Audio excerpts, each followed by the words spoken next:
Welcome. You're with the Nasty Pastor. I'm back with another reading, another chapter reading from the book that Moses wrote. The book that Moses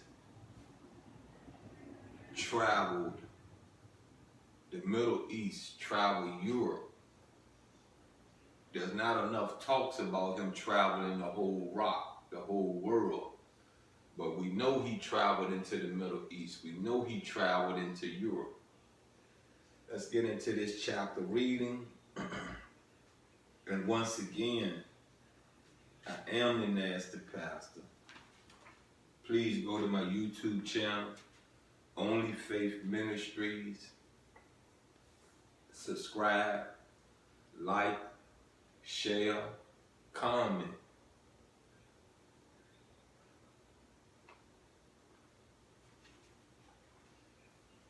Today we are on chapter 29.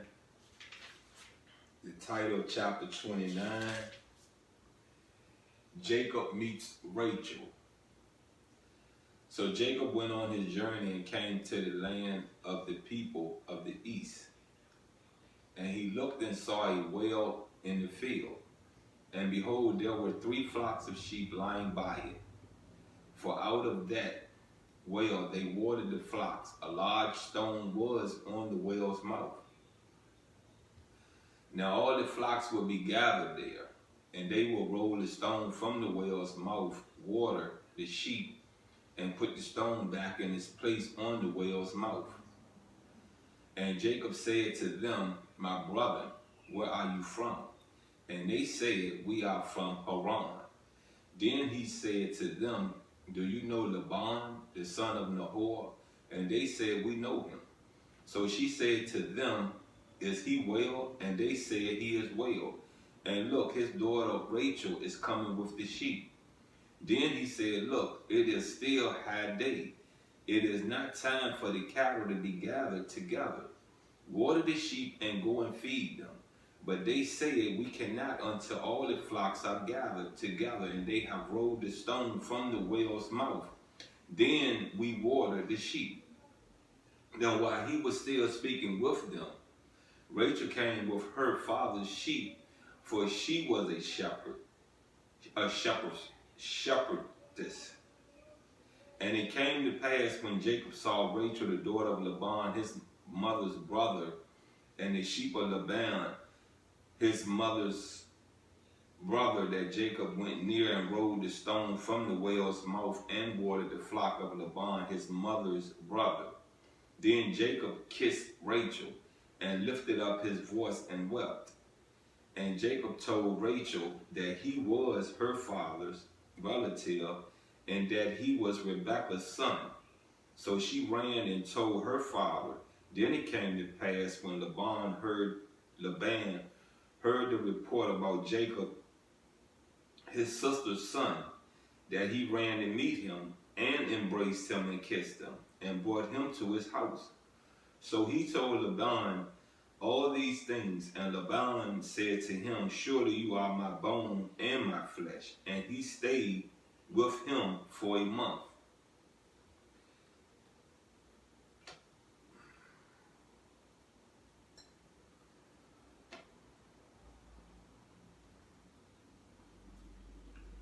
Jacob marries Leah and Rachel. We in verse 15. And I want to touch down on that. You see this part? Jacob marries Leah and Rachel. Man got 2 wives. You know what I mean? And the only cultures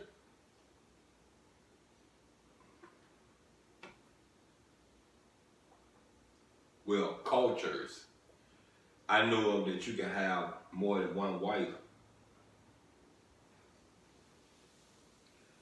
African culture,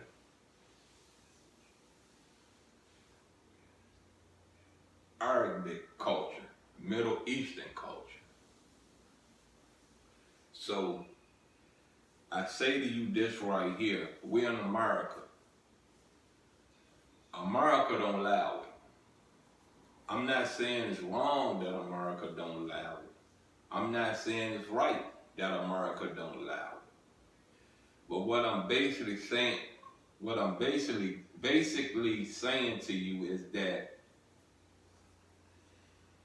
there are some pluses across seas. There are some negatives across seas. There are laws put in place where that you can have as many wives as you want as long as you can take care of them. You feel me? And in America, you know, they have this thing called poly, whatever it is. I know it starts P-O-L-Y, something else. But I'm not going to say you can't get married. I'm not going to say that it's not a legal binding marriage under whom you pray to. You got what I'm saying? But I will say, if you live by the laws of the land of America, then yeah, you know what I mean, you broke the law. You know what I'm saying? You'll be called a bigamist. And if America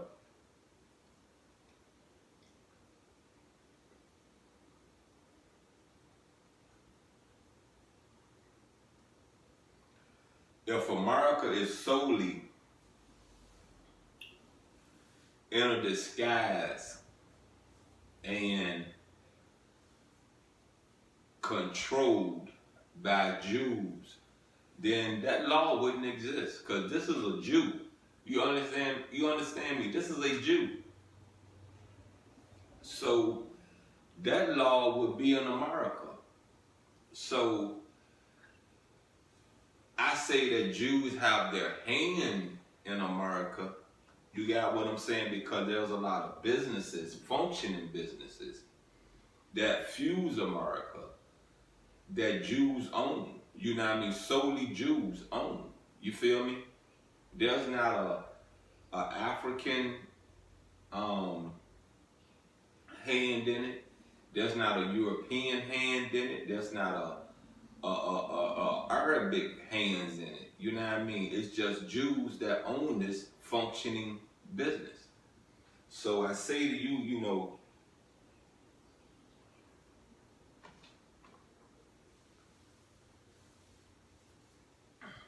we think we know.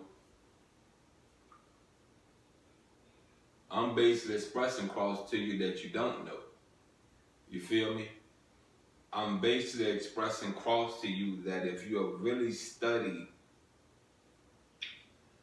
Arabic culture, Middle Eastern culture, European culture, American culture, African culture, Asian culture, you will get an understanding that people live their lives how they want to live. You know, people really has came into their laws, not the laws of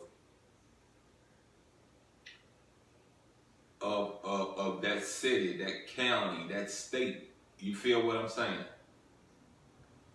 Let's go and get into this reading. Then Laban said to Jacob, because you are my relative, should you therefore serve me for nothing? Tell me, what should your wages be? Now Laban had two daughters. The name of the elder was Leah, and the name of the younger was Rachel. Leah's eyes were delicate, but Rachel was beautiful of form and appearance. Now Jacob loved Rachel, so he said, I will serve you 7 years for Rachel, your younger daughter. And Laban said, it is better that I give her to you than that I should give her to another man. Stay with me. So Jacob served 7 years for Rachel, and they seemed only a few days to him because of the love he had for her. Then Jacob said to Laban, give me my wife, for my days are fulfilled, that I may go in to her. And Laban gathered together all the men of the place and made a feast. Now it came to pass in the evening that he took Leah his daughter and brought her to Jacob, and he went into her. And Laban have his maid Zilpah, to his daughter Leah as a maid. So it came to pass in the morning that, behold, it was Leah. And he said to Laban, what is this you have done to me? What is not for Rachel that I served you? Why then have you deceived me? And Laban said, it must not be done so in our country, to give the younger before the firstborn. Fulfill her week, and we will give you this one also for the service which you will serve with me still another 7 years. Then Jacob did so and fulfilled her week. So he gave him his daughter Rachel as wife also. And Laban gave his maid Bilhah to his daughter Rachel as a maid. Then Jacob also went in to Rachel, and he also loved Rachel more than Leah, and he served with Laban still another 7 years.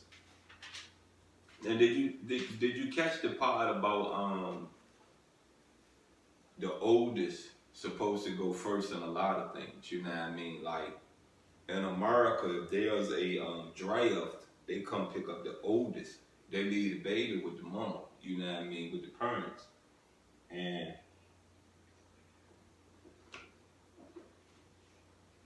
it makes sense. It really do. I'm not going to say I was ever against the draft. I'm not going to say I was ever for the draft. I know it's needed because there are sometimes generations that don't feel that going to war with another country is right, is the right thing to do. So it was put in place so that our military will have,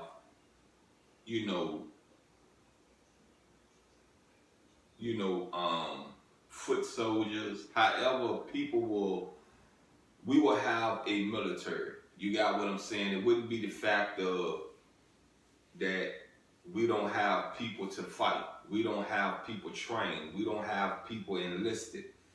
For a World War III break out, if things not going right for America, yeah, there will be a draft. You know what I mean? If you don't go and serve for your country, you're going to prison. You got what I'm saying? That's part messed up. That part is messed up. You got what I'm saying? But I get it.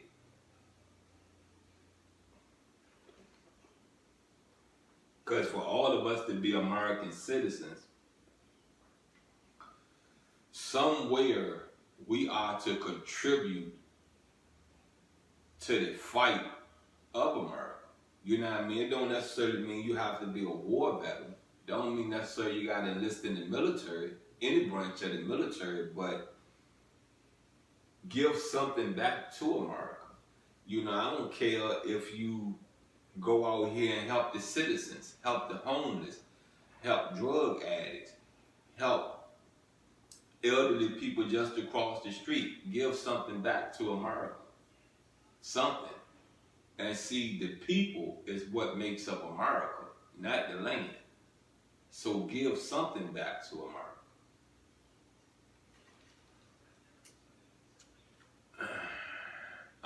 Verse 31 begins the children of Jacob. When the Lord saw that Leah was unloved, he opened her womb, but Rachel was barren. So Leah conceived and bore a son, and she called his name Reuben. For she said, the Lord has surely looked on my affliction.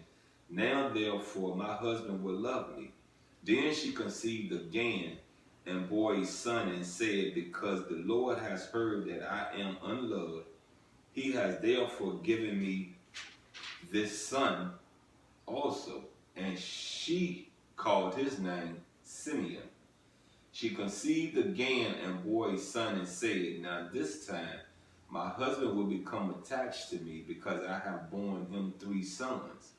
Therefore his name was called Levi. And she conceived again and bore a son, and said, now I will praise the Lord. Therefore she called his name Judah. Then she stopped burning.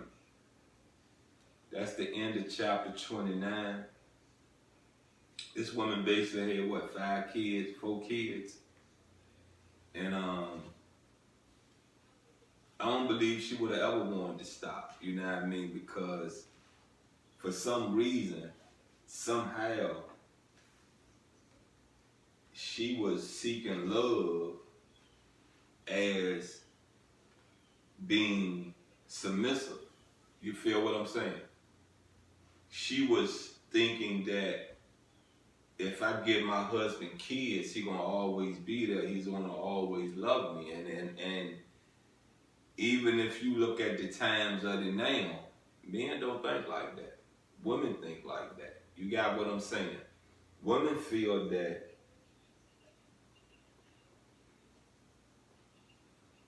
you have a child by them, then you're madly in love with them, or that they have fulfilled their duties in loving you. You feel what I'm saying? And I get it that before Christ, it was very important to have men, you know, to have boys. You know what I'm saying? I get it because you needed them to go out there and help you farm, help you raise the cattle. You needed them to help you fight. And if you really was building you a nation, you really was building you a kingdom, you really was building you a congregation, you need warriors. You need an army. You know what I mean? So I get it, I understand it, and I understand the times before Christ was a different thinking. You know, they thought different. They saw things different. Some things are still in place today because of the fact love don't, you know, the characteristics of love don't change. I have not, for these 54 years that I've lived, I have not seen it change yet. You go through ups and downs. You go through cold, you go through hot. You got what I'm saying? You will have a cold summer and a hot winter messing with love. If you really get what I'm saying, you will have a cold summer and a hot winter messing with love. Think about that for a minute. You got what I'm saying? Really think about that for a minute. And these chapters come out once a week. So really think about that. And hopefully you'll have your understanding of before you view the next chapter reading. Anywho, I am the Nasty Pastor. Please go to my YouTube channel, Only Faith Ministries. Subscribe, like, comment, share. Run it up. Come on, run it up. I'm out.